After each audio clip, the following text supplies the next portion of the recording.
దినోత్సవం ప్రసంగమం. గౌరవనీయులైన ప్రిన్సిపల్ గారు, ఉపాధ్యాయులు, ప్రియమైన సహచర విద్యార్థులారా, మీ అందరికీ నా హృదయపూర్వక నమస్కారాలు. ప్రతి సంవత్సరం డిసెంబర్ 1వ తేదీని ప్రపంచ ఎయిడ్స్ డే దినోత్సవంగా జరుపుకుంటాం. ఈరోజు ఎయిడ్స్ గురించి అవగాహన పెంచడం, బాధితులకు మద్దతు ప్రకటించడం, ఇంకా కొత్త సంక్రమణలను నివారించడం ప్రధాన లక్ష్యం. ఎయిడ్స్ అంటే ఏమిటి? ఎయిడ్స్ అంటే అక్వైర్డ్ ఇమ్యూనో డెఫిషియన్సీ సిండ్రోమ్. ఇది HIV వైరస్ వల్ల వచ్చే వ్యాధి. HIV మన శరీరంలో ఉన్న రోగ నిరోధక వ్యవస్థను దెబ్బతీసి మనల్ని బలహీనులను చేస్తుంది. చిన్న చిన్న వ్యాధులు మన ప్రాణాలకు ప్రమాదం కలిగిస్తాయి. ఎయిడ్స్ ఎలా వ్యాప్తిస్తుంది? HIV వైరస్ ఈ విధాలుగా వ్యాప్తిస్తుంది. బాధితులలో రక్షణ లేకుండా లైంగిక సంబంధం పెట్టుకోవడం, సిరంజి లేదా సూదులను పంచుకోవడం, బాధిత రక్త మార్పిడి సమయంలో చేరడం, తల్లి నుండి బిడ్డకు గర్భధారణ లేదా పాలిచ్చే సమయంలో. కానీ చాలామంది తప్పుగా నమ్మే విషయాలు కూడా ఉన్నాయి.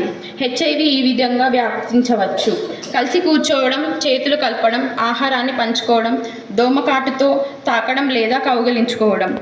ఎయిడ్స్ నివారణ మార్గాలు: ముందస్తు జాగ్రత్తలు అత్యంత ముఖ్యము. రక్త మార్పిడి సమయంలో సురక్షితమైన పరీక్షించిన రక్తాన్ని మాత్రమే ఉపయోగించాలి. ఒకే సూదులు లేదా సిరంజీలను పంచుకోవద్దు. సురక్షిత లైంగిక వ్యవహారం పాటించాలి.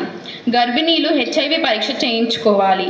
సరైన చికిత్స తీసుకుంటే బిడ్డకు వైరస్ రావడం నివారించవచ్చు. చికిత్సా విధానం: HIVకి ఇప్పటి వరకు పూర్తిగా నివారణ లేదు, కానీ యాంటీరెట్రోవైరల్ థెరపీ అనే మందులతో రోగిని ఆరోగ్యంగా ఉంచవచ్చు. వీటిని నిరంతరం వాడితే జీవితకాలం సాధారణంగా కొనసాగవచ్చు. ఎయిడ్స్ బాధితులను సమాజం ఎలా చూడాలి? మన సమాజంలో ఇంకా HIV బాధితుల పట్ల అపహాస్యం, వివక్ష, భయం ఉన్నాయి. ఇది పూర్తిగా తప్పు. ఎయిడ్స్ బాధితులను ఒంటరితనంలోకి నెట్టకుండా మనలో కలుపుకొని ప్రేమతో, మానవత్వంతో ప్రవర్తించాలి. వారిని సమాజంలో భాగస్వాములుగా స్వీకరించడం మన అందరి బాధ్యత. ఈ సంవత్సరం ఎయిడ్స్ దినోత్సవం థీమ్ ప్రతి సంవత్సరం ఒకే ప్రత్యేక సంకల్పంతో ఈ రోజు నిర్వహిస్తారు. ఈ సంవత్సరం థీమ్ లెట్ కమ్యూనిటీస్ లెడ్, సమాజమే నేతృత్వం వహించాలి. అంటే ఎయిడ్స్ నియంత్రణలో ప్రజలే ముందుండాలి. అవగాహన కార్యక్రమాలు పెరిగేలా చేయాలి.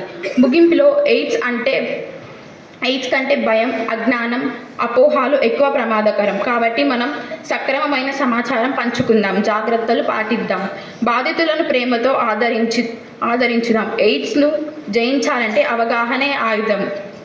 మనందరం ఏకతాటిపైకి వచ్చి ఎయిడ్స్ రహిత సమాజం కోసం పనిచేయాలి. ధన్యవాదాలు.